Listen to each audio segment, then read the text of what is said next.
Your typical city builder has you constructing things in an ever-widening expanse. But Pile Up decided to take things in a quite different direction.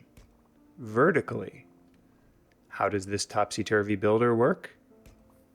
Watch on and find out. My name is Thoraxe, and this is Strategy for Busy People. If you've got a few minutes, I'll tell you what to play.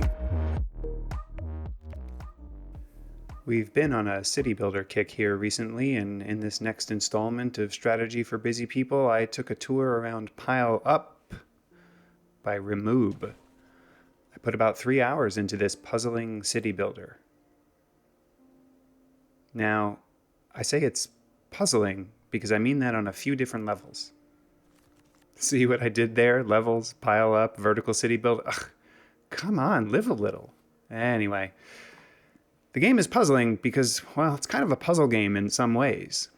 Yes, it's a builder and you have to place your buildings. That should be obvious to anyone with a pulse. But when you look at what's happening, it's really a bit of a roguelike puzzler. You plunk down factories, but those factories will randomly spit out their relevant building types.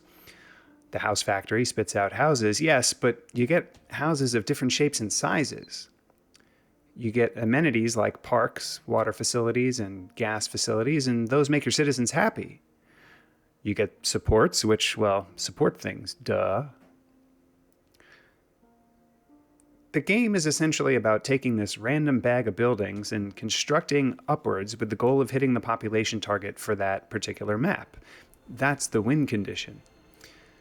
As you place more inhabitants, you have to meet their needs, and you would think that this is easy enough, but the devil is in the details, as they say.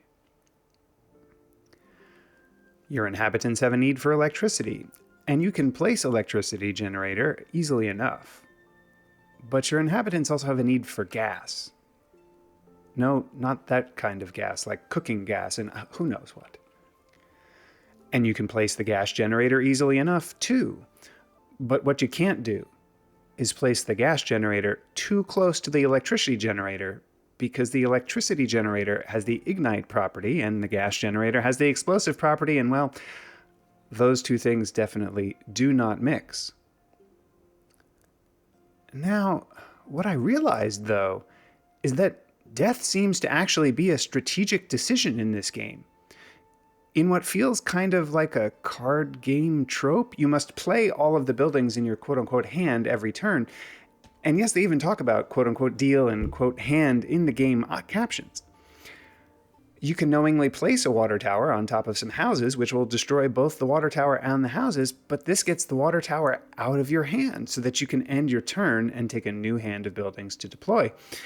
In a sense, you can strategically place buildings that you know will cause death and destruction in an effort to clear your hand, or in an effort to move some buildings around, I guess.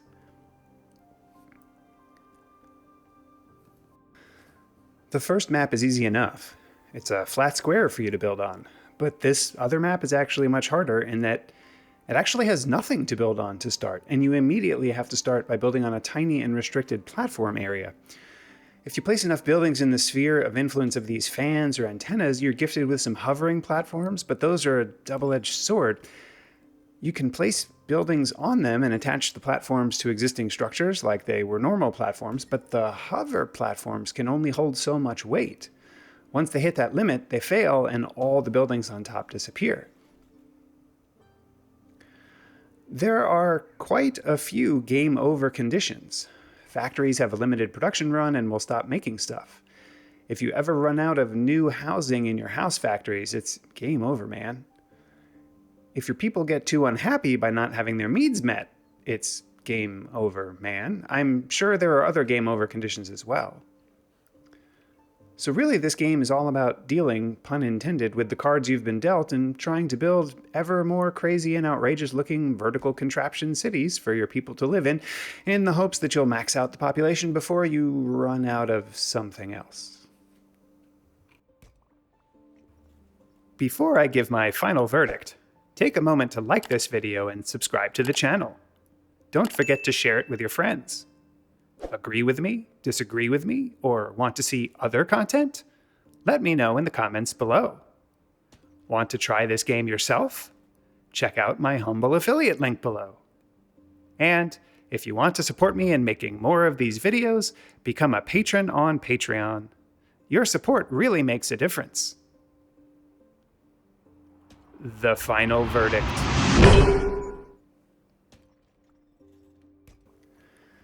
The game is super laid back, but I gotta say that the English in it is really seriously bad, and some of the building descriptions don't make any sense. The pharmacy, as an example, is either a really good building or a really terrible building. I can't make heads or tails of the description as to whether it satisfies housing needs or prevents housing needs from being satisfied. I guess some trial and error is in order. The game Discord seems a little dead, but I did see some complaints there, and in the Steam discussions about game freezes or crashes, but I didn't experience them myself. There have been no updates since July, but I didn't really have any issues, so I'm not sure if that's a problem or not. On my trademarked 3-point score scale of avoid, meh, and I forgot to eat, there was a surprising lack of food in this cozy, puzzly city builder. That's not the reason, it's just a meh, though. It's honestly really close to the line on its rating, and I think that if the game text descriptions made more sense, that might push it over. For the price, though, it's probably worth checking out anyway. In the end, I checked out and went to find a corner falafel vendor because, unsurprisingly, when your city is vertical and there are no roads, there aren't really corners for food vendors either.